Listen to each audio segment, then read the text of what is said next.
दर्शक जो है वो देव भव भाई, उनको समझ में आना जरूरी है। आपका कंपटीशन जो है एज एन एक्टर किसी से भी हो सकता है। जो कल तक एक्टर नहीं था उससे है, जो पूरी ट्रेनिंग लेकर आया है उससे है, जो ऑलरेडी एस्टैब्लिश्ड है उससे है। मुझे इस बात पे बहुत गर्व है कि मेरे पापा इकलौते एक्टर हैं जिन्होंने अपनी बेटी के लिए फिल्म बनाई। हवा में मत रहो कि वो मेरा ये प्ले सक्सेसफुल हो गया है, हाँ आगे बढ़ो, अब आगे देखो नेक्स्ट क्या करना है। सिनेमा का जो पर्दा है ना, वो थोड़ा सा ग्लैमर से इन्फ्लुएंस्ड है और वहाँ पर आपका लुक्स बहुत मैटर करते हैं। नमस्कार, अमरउजाला.com के मेरे कार्यक्रम खरी बात में आपका स्वागत है। खैर मकदम है, वेलकम है। हर बार की तरह इस बार भी हम एक नई शख्सियत के साथ आपसे रूबरू हो रहे हैं और इस बार हम जिनसे रूबरू हैं, जिनको आपसे मिलवा रहे हैं, वो कोई मामूली हस्ती नहीं हैं तो युवा, लेकिन उन्होंने काफ़ी शोहरत की बुलंदियां हासिल की हैं, जिनका थिएटर में और फिल्मों में अभिनय में बराबर का दखल है, बराबर की काबिलियत है। और सबसे बड़ी बात यह है कि अभिनय, एक्टिंग, कला उनको विरासत में मिली है। वो एक ऐसे अदाकार माता पिता की संतान है कि उनके पूरे परिवार में कलाकारों की भरमार है। पिता जाने माने एक्टर, बॉलीवुड फिल्मों के जाने माने कलाकार राज बब्बर, माता नादिरा बब्बर जो थिएटर की दुनिया की एक मशहूर हस्ती हैं, उनके भाई प्रतीक बब्बर, आर्यन बब्बर, ये भी एक्टर हैं। और सबसे बड़ी बात, उनके पति अनूप सोनी, वो भी टेलीविज़न स्टार हैं, फिल्म स्टार हैं और अभिनय की दुनिया के जाने माने नाम हैं। जी हाँ, हम बात कर रहे हैं जूही बब्बर की। जूही बब्बर जो आज हमारे साथ हैं स्टूडियो में। जूही जी, आपका बहुत बहुत स्वागत है। बहुत बहुत धन्यवाद, बहुत बहुत शुक्रिया। आप दिल्ली में शूटिंग के दौरान आई और आपसे मैंने बात की, आपने वक्त निकाला, इसके लिए अमर उजाला परिवार आपका आभारी है। वैसे भी आप अभी हाल में ही आपने हमारे कार्यक्रम में लखनऊ में जो है संवाद को भी आपने संबोधित किया था। जूही जी, हम बात करेंगे आज थोड़ा सा, वैसे तो आपसे कला की ही बात करेंगे, रंगमंच की बात करेंगे, फिल्मों की बात करेंगे, लेकिन चूंकि जो इस वक्त देश का परिदृश्य है, अभी हाल ही में हम 3-4 दिन लगातार पाकिस्तान के साथ एक हमने अघोषित युद्ध किया है और हमारी सेना ने जिस तरह शौर्य का प्रदर्शन किया और ऐसा लग रहा था कि हम बड़ी लड़ाई ओर बढ़ रहे हैं, लेकिन अचानक कुछ बातचीत हुई और युद्ध विराम हुआ। फिलहाल ऐसे माहौल में कलाकार की क्या भूमिका हो सकती है जिससे वो अपने देश के लिए, हर एक की भूमिका होती है, सैनिक सीमा पर लड़ता है, डॉक्टर्स मेडिकल एड देते हैं, हमारे जैसे मीडिया वाले जो है चीज़ों को जनता तक पहुंचाते हैं, एक कलाकार की क्या भूमिका हो सकती है इस सारे मामले में, आप इसको कैसे देखती हैं? मैं ज़ाती तौर पर बात करूंगी, मैं दूसरे लोगों के बारे में नहीं कह सकती हूँ, पर मुझे ऐसा लगता है कि एक कलाकार की एक बेहद एक जिम्मेदारी होती है समाज के प्रति। और ऐसे माहौल में जब आप इम्पैक्ट कर सकते हैं, आप अपनी बात से एक समाज में आप एक मैसेज पहुंचा सकते हैं, तो आपका फ़र्ज़ बनता है कि आप वो करें। और आज के माहौल में, आज के हालात में बहुत ज़रूरी है हर कलाकार के लिए, हर आर्टिस्ट के लिए, कि वो आए सामने और अपने आर्म्ड फोर्सेस, अपने देश, अपने जो हमारे सोल्जर्स हैं, जो हमारे बॉर्डर पे जो चल रहा है उसके साथ हम खड़े हैं, ये आकर बताएं, दिखाएं और अपनी सॉलिडारिटी अपनी कंट्री के साथ। एक कलाकार की फॉलोइंग होती है तो जाहिर है उसका आगे आना लोगों को प्रेरित करता है। जी बिल्कुल, चाहे वो यूथ हो, चाहे वो, मुझे लगता है कि हर कलाकार को आगे आना चाहिए। और जो ये आप एक कलाकार हैं और आप ऐसे परिवार से हैं जहाँ कला एक तरह से जीवन का हिस्सा है, अच्छा, मतलब आपका रुझान एक्टिंग की तरफ कैसे हुआ? भाई आप बचपन से आपको पढ़ाई लिखाई हो रही होगी, बहुत सारी चीज़ें सामने थी, करियर के बहुत सारे ऑप्शंस थे, आप अभिनय के क्षेत्र में ही क्यों आई? मैंने असल में ऐसा डिसीजन मेकिंग नहीं हुई थी, बिल्कुल भी नहीं। और मुझे ये बात पता थी कि मेरे पापा मेरे इस निर्णय से खुश नहीं होंगे कि मुझे एक्टिंग करनी है। अच्छा जी, क्योंकि फादर हैं और किसी भी फादर के लिए अपने बच्चों के लिए प्रोटेक्टिव होना गलत नहीं है। पॉजिटिव होते हैं तो और खास बेटियों में लेके पिता तो खास होते हैं, बिल्कुल। और तो मुझे पता था कि पापा को ये बात अच्छी नहीं लगेगी। मैंने अपनी पढ़ाई पूरी की। मुझे डिज़ाइन फैशन में काफ़ी ज़्यादा वक्त तो आप मुंबई रही होंगे ना? जी हाँ। फिर मैंने मेरा एडमिशन निफ्ट में हो गया। मैं निफ्ट मुंबई फर्स्ट अच्छा। बैच हूँ और मैंने अपनी पढ़ाई ख़त्म की। मगर मेरे अंदर था कि मुझे एक्टिंग करनी है, जीन्स में ही था आपकी। तो मगर मैंने पूरी पढ़ाई ख़त्म की। फिर मैंने पापा से बात की कि मुझे पता था आपको ये बात अच्छी नहीं लगती अगर मैं ये 1 साल पहले 2 साल पहले कहती मुझे पढ़ाई कंप्लीट नहीं करनी और मुझे एक्टिंग करनी, जबकि उस वक्त बहुत सारी लड़कियां फिल्मों में आ रही थी फिल्म इंडस्ट्री से और सब अपनी पढ़ाई आधी आधी छोड़कर ही आई थी। But I said no, I will complete my education so at least my father will know कि भाई ये कुछ सोच के आ रही है, ये ऐसे बैठे बैठे फिजूल इसको नहीं आ गया फितूर कि भाई मुझे अचानक ग्लैमर जो है उसको लेके। तो मैंने कहा कि देखिए मैं सोच के आई हूँ, मैंने पढ़ाई कंप्लीट की है और अब मैं ये करना चाहती हूँ। शुरुआत में पापा खुश नहीं थे। मैंने थिएटर करना शुरू किया, मगर वक्त के साथ एक्चुअली पापा देखते गए शायद मेरी ग्रोथ, और ख़ुद फिर पापा ने मुझे, हमारा एक प्ले था बेगम जान जिसमें नादिरा जी का जी, उसमें मेरा एक रोल था, फेयरली इम्पॉर्टेंट रोल था। बिकॉज बेगम जान टाइटल रोल तो नादिरा जी यानी मम्मा कर रही थी, मैं उसमें जरीना का रोल करती थी, उनकी नवासी मतलब नाती का रोल। वो प्ले देखकर पापा ने मुझे कहा कि नहीं, यू डिजर्व। उनको लगा कि स्पार्क है। हाँ, बेटी थैंक में। गॉड, तो थैंक गॉड। तो फिर मुझे इस बात पे बहुत गर्व है कि मेरे पापा इकलौते एक्टर हैं जिन्होंने अपनी बेटी के लिए फिल्म बनाई। सब बेटों के लिए बनाते हैं। कौन सी फिल्म थी? काश आप हमारे होते। अच्छा जी। और अनफॉर्चुनेटली बॉक्स ऑफिस पर फिल्म नहीं चली, मगर अच्छी फिल्म थी, स्वीट फिल्म थी। मगर अब जो चलना हो चलता है, जो नहीं चलना है उस वक्त आपके हाथ में कुछ नहीं है। अब देखिए वो ना, अब तीसरी कसम शैलेंद्र के जिंदा रहते हुए नहीं चली, और शैलेंद्र जी जब चले गए इस दुनिया से तो उस फिल्म ने रिकॉर्ड तोड़ दिया, तो कुछ कहना मुश्किल होता है। पर ये मेरे लिए बहुत बड़ी बात है, हमेशा रहेगी कि मेरे पापा ने मेरे लिए फिल्म बनाई।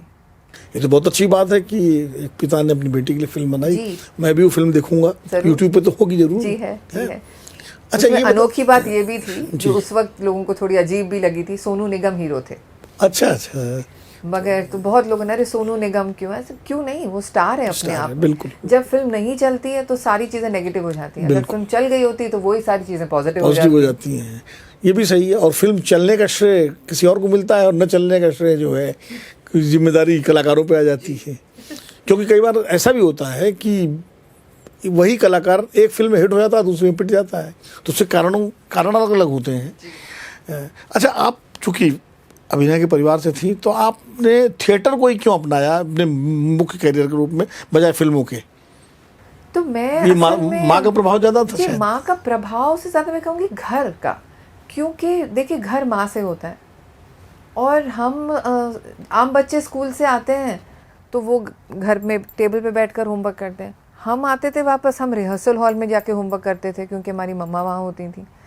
तो हमारे लिए theatre was life, way of life. Rehearsal hall, green room, ये सब बिल्कुल। एब्सोल्युटली। तो ये हमने स्टेज, ये सारा मतलब ये कोई कब इट बिकेम कि मेरा ये मतलब पार्ट ऑफ लाइफ है कि यही तो है, मतलब यही तो होता है। बिल्कुल बिल्कुल। तो आई थिंक ये नेचुरल था हमारा, एक तरह से अट्रैक्शन मेरा। जैसे एक डॉक्टर के बेटे के लिए क्लिनिक उसका Absolutely. वो अपने पिताजी की क्लिनिक में जाता है ना, एक पुलिस वाले के बेटे के लिए थाना जो है उसकी लाइफ में तो हमारे लिए बिल्कुल वैसा ही था। थिएटर ऐसा था, तो थिएटर, क्योंकि पापा हमें फिल्मी दुनिया से काफ़ी दूर रखते थे। हम पापा के सेट पर बचपन में मुश्किल से, मैं आपको बताऊं, 2 या 3 बार गए होंगे, कभी नहीं। पापा को नहीं पसंद था और आज तक वैसा ही है। बल्कि वो हमें भी कहते हैं कि जब काम कर रहे हो तो रिश्तेदार आ रहे हैं, दोस्त आ रहे हैं, काम की जगह पे वो माहौल मत क्रिएट करो। हमने अगर हम उनके सेट पे गए भी हैं तो ऐसा जैसे कि अगर पापा शूट कर रहे हैं, स्केड्यूल ख़त्म होने वाला है तो हम लोग वहाँ चले गए, उसके बाद कहीं हम छुट्टी पे साथ गए, या एज अ फैमिली हम गए, पापा वहाँ शूट कर रहे हैं, हम दूसरे होटल में ठहरे। मतलब ज़्यादातर पापा का ये होता था कि don't mix work and you know pleasure and family. Mix work with family. Absolutely. कई लोग इस अनुशासन का बड़ा पालन करते हैं इस जी, मामले में, और करना भी चाहिए, मुझे पापा लगता का तो दूसरा नाम है अनुशासन ही है, इट इज बिल्कुल। Discipline only, he is Raj discipline Babbar. तो थिएटर में आपकी दिलचस्पी, चूंकि आपने कहा कि थिएटर आपकी ज़िंदगी का एक तरह से अभिन्न हिस्सा बन गया था और आपको लगता ही नहीं था कि मुझसे कुछ इससे अलग है, तो आपने थिएटर को आगे चुना। आपका एक प्ले जो बहुत चर्चित हुआ, और कितने शो हो चुके हैं उसके, आई लव यू, क्या नाम है विद उसका? लव आपकी सैयारा, आपकी सैयारा, विद लव आपकी सैयारा। जी, तो काफ़ी शो, 116 शो, 116 शो, और एक रिकॉर्ड 40 से ज़्यादा शहर जी। देश में, और इसका श्रेय बहुत ज़्यादा अमर उजाला को भी जाता है, क्योंकि मुझे इस बात, देखिए बम्बई में, Mumbai to be technically correct, Mumbai में, दिल्ली में, बड़े शहरों में शोज़ होते रहते हैं, मगर जब अमर उजाला से हमारा ये कोलैबोरेशन हो पाया तो हम हमारे इस नाटक को ऐसे शहरों में लेके जा सके जहाँ आम लोग अपने प्लेस लेके नहीं जाते। बरेली, मुरादाबाद, मैं मुरादाबाद गई हूँ, देहरादून, कानपुर। तो मुझे लगा कि ये मतलब मुझे लगता है ये प्ले मतलब आपकी सैयारा इकलौता प्ले है जो बरेली, मुरादाबाद में भी हुआ है और लंदन में भी हुआ है। उसकी रेंज काफ़ी जी बड़ी है। जी बिल्कुल। तो ये एक तरह से सोलो प्ले है। जी हाँ। तो आपको सोलो प्ले करने में ज़्यादा मज़ा आता है या ग्रुप प्ले जिसमें कई कलाकार होते हैं, कई लोग होते हैं? मैंने जो नादरा जी के डायरेक्शन में प्लेस किए हैं, बड़े बड़े प्रोडक्शंस किए हैं, जो मेरा पहला नाटक था 99 में, यहूदी की लड़की, आगा हर्ष कश्मीरी साहब का, पारसी स्टाइल ऑफ थिएटर पर बेस्ड है वो, और वो तो बड़ा मशहूर नाटक है। जी, और मैंने यहूदी की लड़की का रोल नहीं दिया था मुझे नादिरा जी ने, माइंड यू, मुझे सेकंड जो लीड थी वो रोल दिया था, शहजादी डेसिया, मगर बहुत प्यारा रोल था और मेरे दिल के बेहद करीब है, क्योंकि मेरा पहला रोल था रंगमंच में, और उसमें आप समझ लीजिए करीब 40 लोगों की कास्ट थी।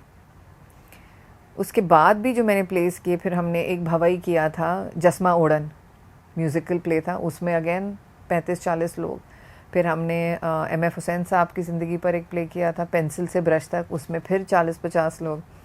इतिहास तुम्हें ले गया कन्हैया एक नाटक किया था, जो डॉक्टर धर्मवीर भारती जी की जो पत्नी है पुष्पा भारती जी, उनके साथ मिलकर मम्मी ने एक नया स्क्रिप्ट तैयार किया था, जो एक मिश्रण था अंधा युग और कनुप्रिया, दोनों को मिलाकर, उसमें भी 30-40 लोग। तो मैंने बड़े बड़े बहुत प्रोडक्शंस किए हैं। आई पर्सनली फील कि नादिरा जी की जो एक बहुत बड़ा कंट्रीब्यूशन है रंगमंच को, वो है जो उन्होंने प्लेस लिखे हैं जी।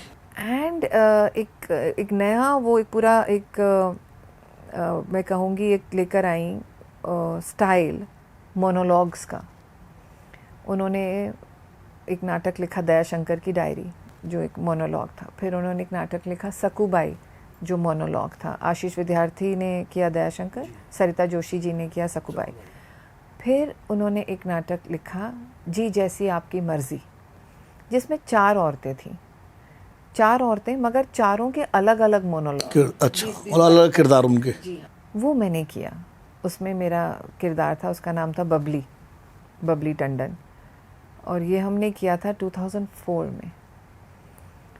तब से मुझे ये एक हो गया था, ये मोनोलॉग का जो पूरा कि आप बड़ा चैलेंजिंग होता है जी, क्योंकि आप ही हैं, आप वो 22 मिनट में आप कहानी सुना रहे हैं, आप उसमें कम से कम 20-22 और कैरेक्टर्स के बारे में बता रहे हैं, हर वो कैरेक्टर आप बन रहे हैं, और हर कैरेक्टर में अलग तरह का भाव है, बिल्कुल, भाव, बॉडी लैंग्वेज, आवाज़, सब कुछ, और आपका एक डायरेक्ट कनेक्शन ऑडियंस के साथ बन रहा है। वो चीज़ मैंने बहुत ज़्यादा एंजॉय की। मगर बाकी नाटक भी मेरे चलते जा रहे थे। 2004 की बात कर रही हूँ मैं आपसे, तो बेगम जान चल रहा है, जस्मा ओडन चल रहा है, 20 साल पहले, 21 साल पहले।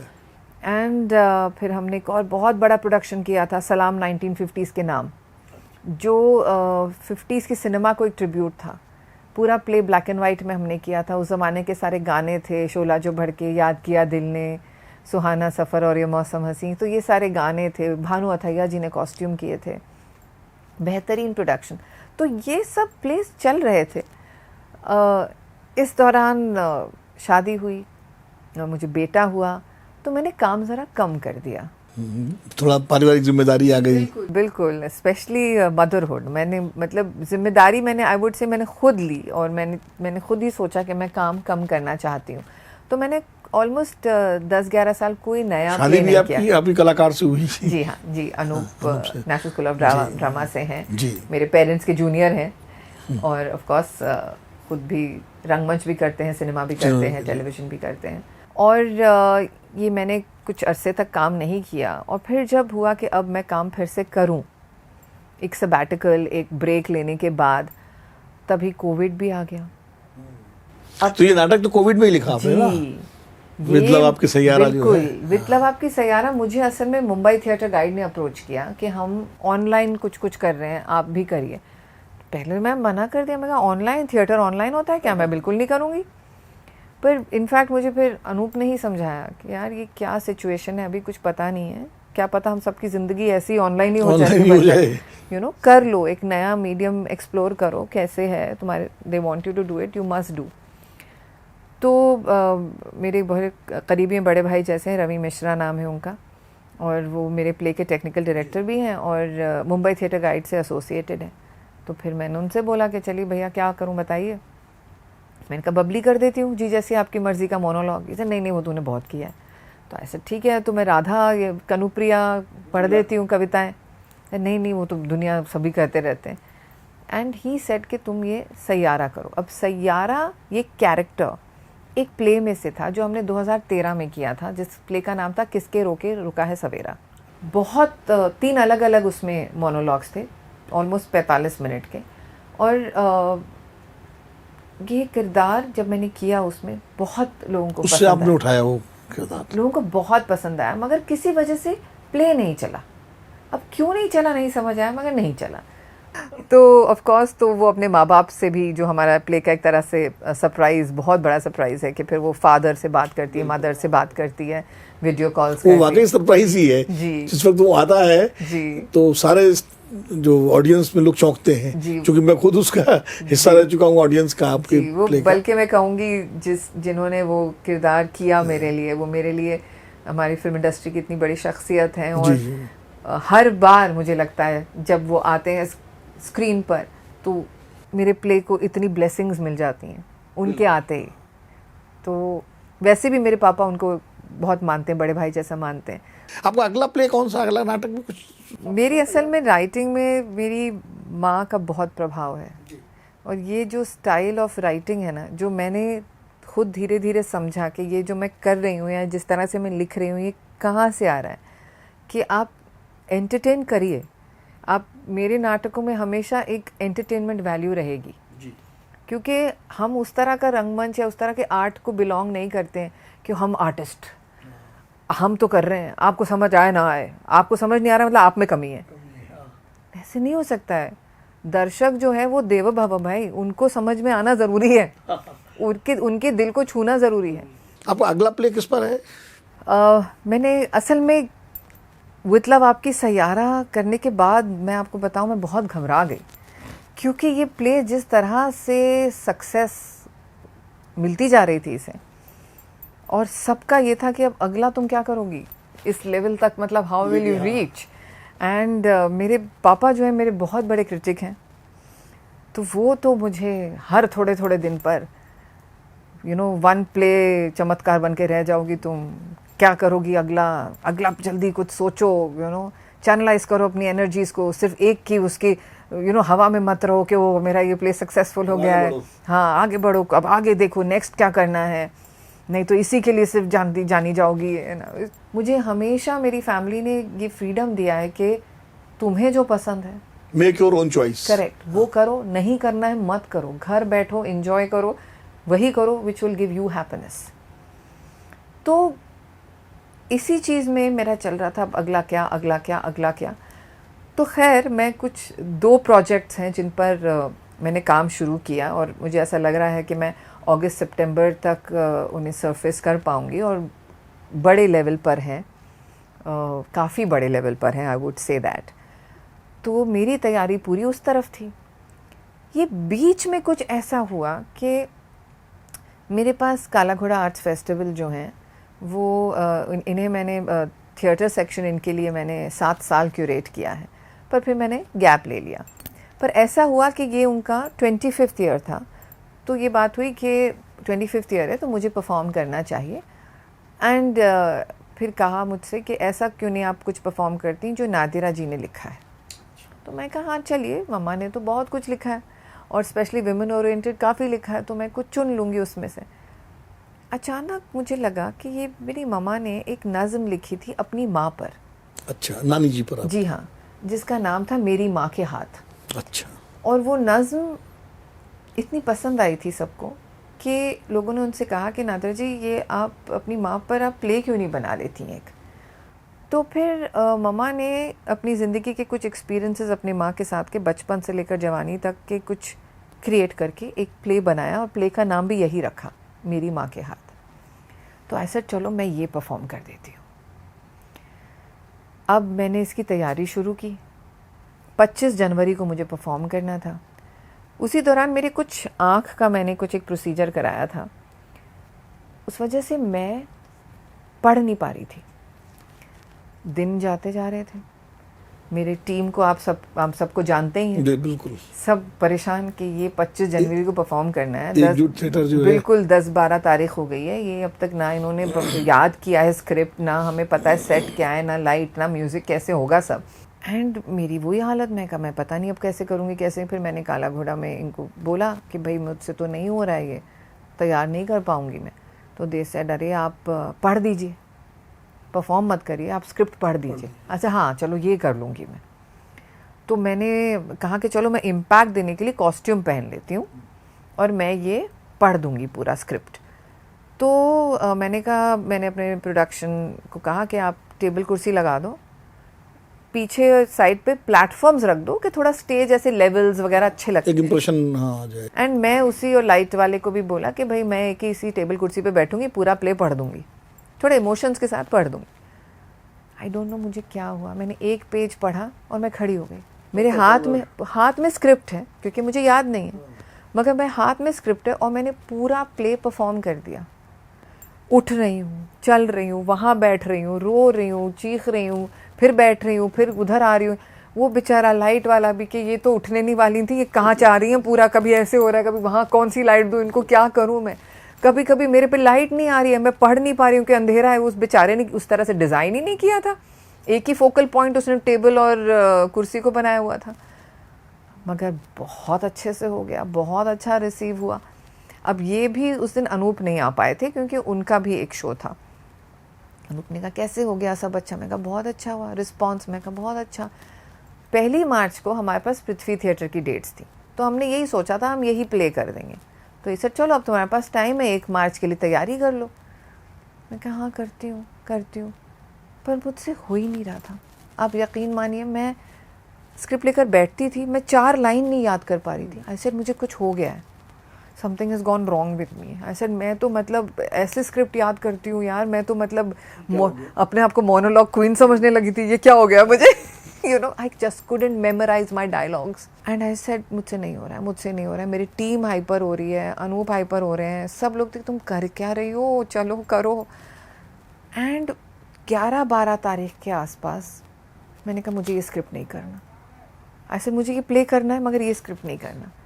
आई सेड ये जो कैरेक्टर है रज़िया सज्जाद ज़हीर, ये सिर्फ एक माँ नहीं है, ये कैरेक्टर बहुत बड़ा है और इनकी ज़िंदगी पर कॉमरेड सज्जाद ज़हीर का बहुत इम्पैक्ट है जो उनके शौहर हैं, और सज्जाद ज़हीर की ज़िंदगी पर जो उस वक्त देश के सोशियो इकोनॉमिक पॉलिटिकल जो सिचुएशन है उसका इम्पैक्ट है।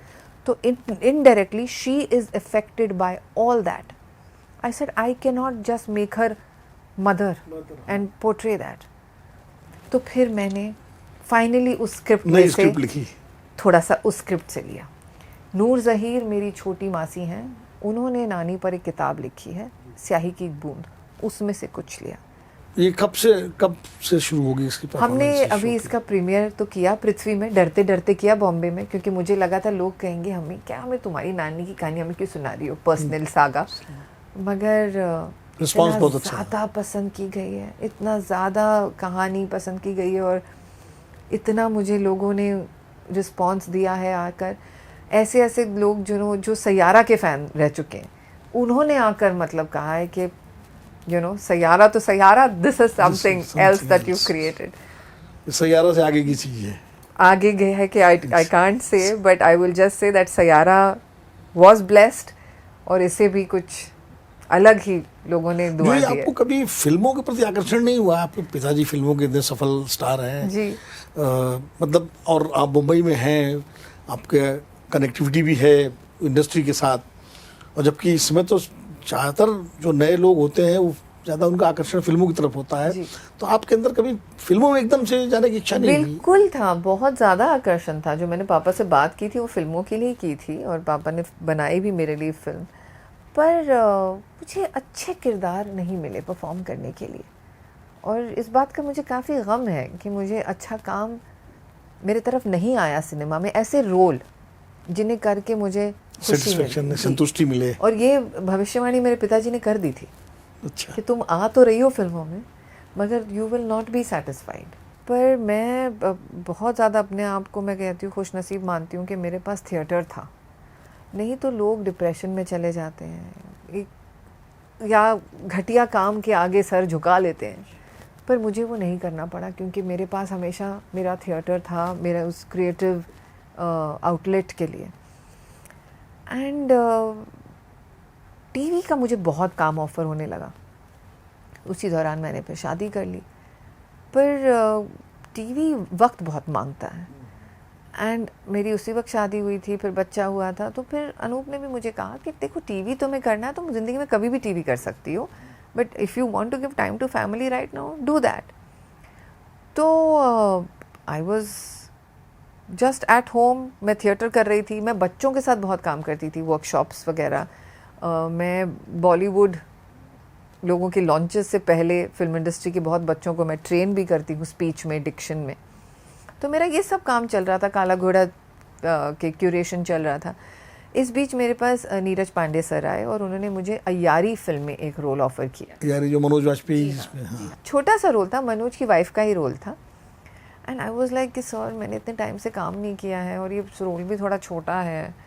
तो उन्होंने मुझे बोला कि देखिए, मुझे लगा मुझे आपको पूछना चाहिए, बट आई अंडरस्टैंड रोल छोटा है, but completely your wish and I will respect your decision. अब मैं फिर बात करके आ गई, घर आ गई। अनूप ने कहा क्या हुआ?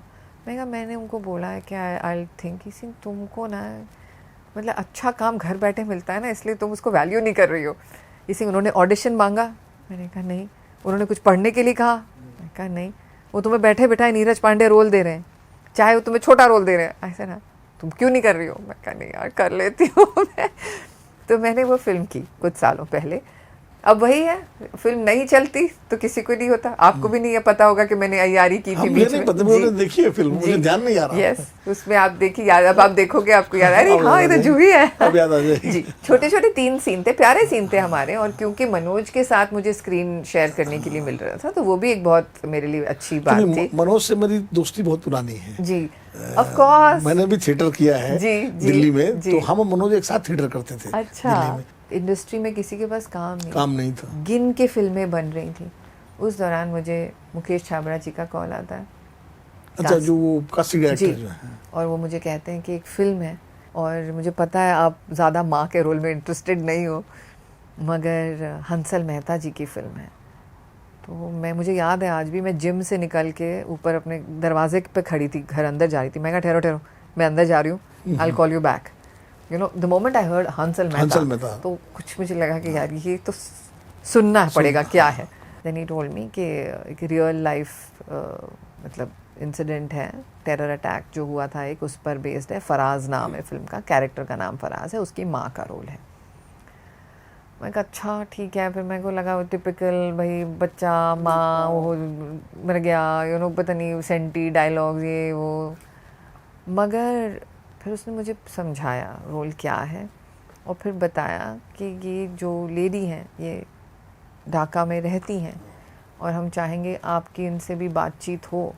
सो I was like oh my God, ये कुछ जो ओरिजिनल कैरेक्टर है, इंटरेस्टिंग चीज़ है। यू नो, कितनी बार आपको जो किरदार निभाना है वो आपको उससे, उस शख्स से मिलने को मिल जाए, या उसकी ज़बानी, उसके आप जो उसके एक्सपीरियंस था आप सुन पाएँ, और वो भी एक इतना इमोशनल पूरा किसी की ज़िंदगी का एक एपिसोड। तो मुझे कहा कि आप एक बार हंसल सर से मिल लीजिए। मैं कहा ठीक है, मैं मिलने गई। हंसल सर ने मुझे एक्सप्लेन किया क्या रोल है। मैं कहा ठीक है, ओके। मैं बैठी हूँ, फिर कोई उनके रूम में आया, आके चला गया। फिर मैं बात कर रही हूँ, फिर 2-4 मिनट बाद कोई और आया, फिर मैंने देखा चला गया कुछ अपना काम करके। फिर मैं बैठी हूँ, तो फिर उन्होंने कहा ओके देन। मैं कहा ओके सर। मैं कहा मतलब sir you are not taking my audition? No. I said you want me to read something? No. I said अच्छा, क्योंकि वो जितनी बार लोग आ रहे थे मुझे लग रहा था कोई स्क्रिप्ट पकड़ा के जाएगा, मुझे कोई कैमरा लेके आएगा, but nothing. So I said sir you don't want to hear me? और he said no. I said okay sir, thank you. तो मैं कहा भागो यहाँ से जूही, इससे पहले कि इनका मन बदले। तो I came back and I told my parents, I told Anup, I said I went to meet him and I said he did not ask me to do anything. वो मुझसे यहाँ वहाँ की बातें कर रहे थे, थिएटर की बात कर रहे थे, कोविड में कैसे चल रहा है वो पूछा उन्होंने। एंड फिर उन्होंने मुझे कहानी बताई, मैंने सुनी बहुत ध्यान से, और that's it. So Anup was like you are doing the film? I said I think so. मतलब मना तो किया नहीं उन्होंने। तो बस, and then I kept waiting, you know, ऐसे अभी चुप करके देखो क्या हो रहा है। फ़ोन आ गया, डेट्स की बात हो रही है and everything, and I am like okay I am doing the film. So I was so fortunate.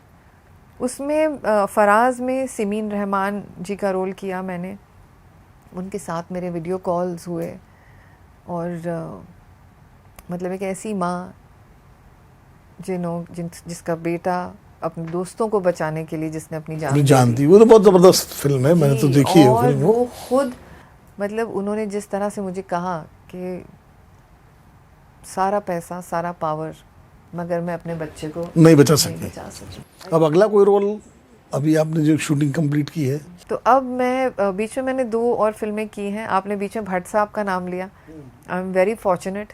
एक फिल्म है जिसे भट्ट साहब ओवरलुक कर रहे हैं, और मुझे उन्होंने फ़ोन किया। तो फराज में भी भट्ट साहब का इन्वॉल्वमेंट था एक्चुअली।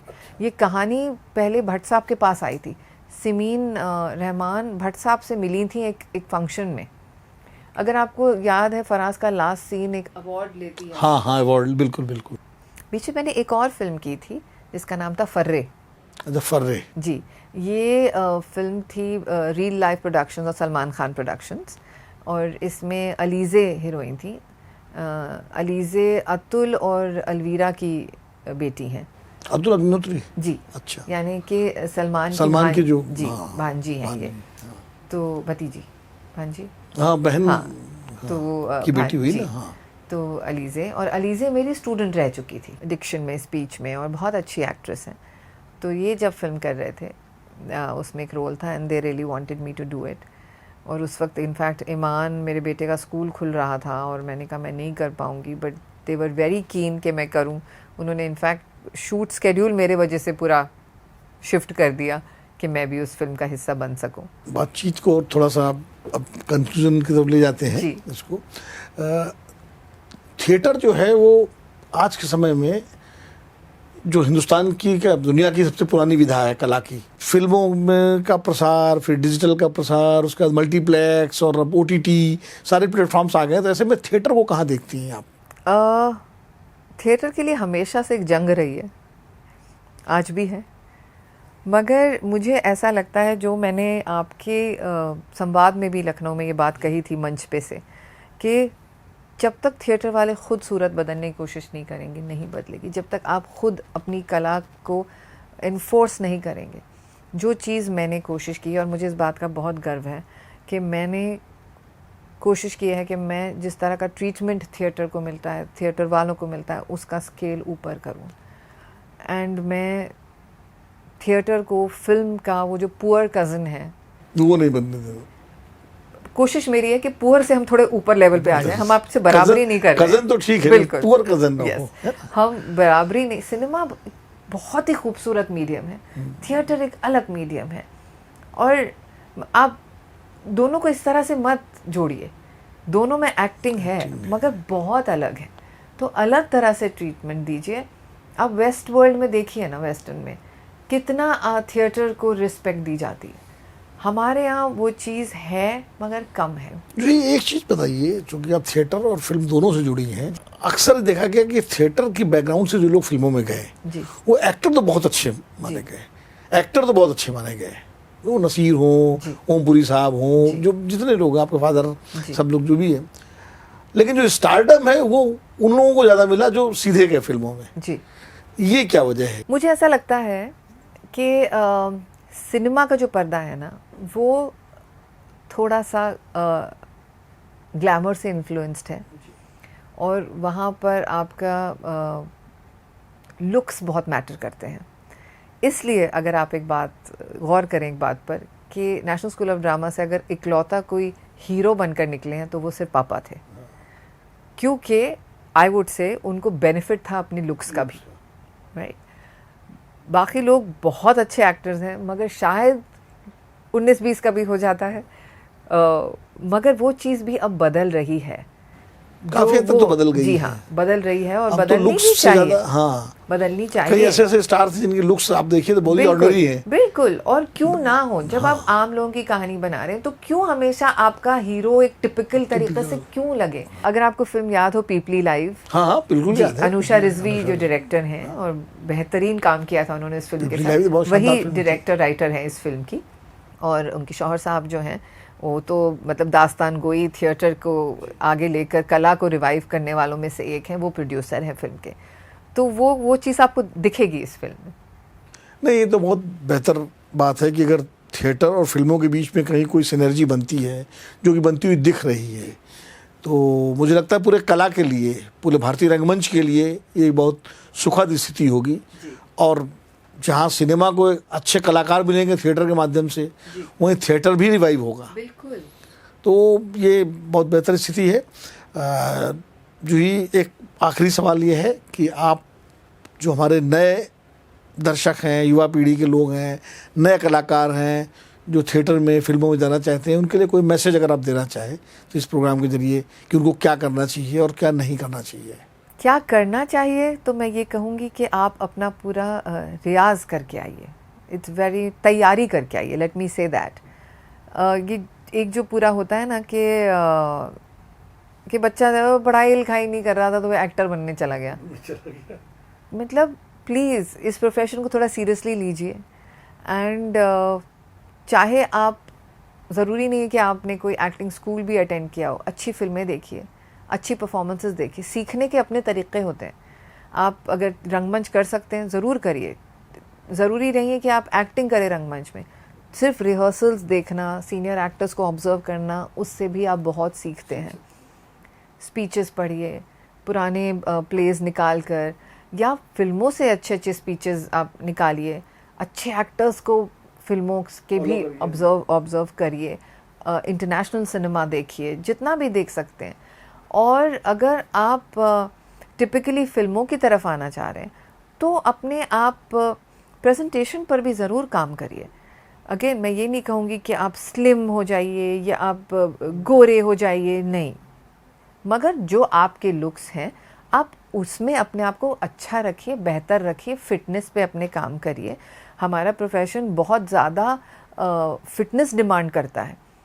जैसे कि जब नाइट शिफ्ट हो रही है, आप रात को 6 बजे से लेकर सुबह 6 बजे तक काम कर रहे हैं, आप वापस जा रहे हैं, आप 4 घंटा सो रहे हैं, आप फिर से 6 बजे आ रहे हैं, मतलब अभी हमने किया है।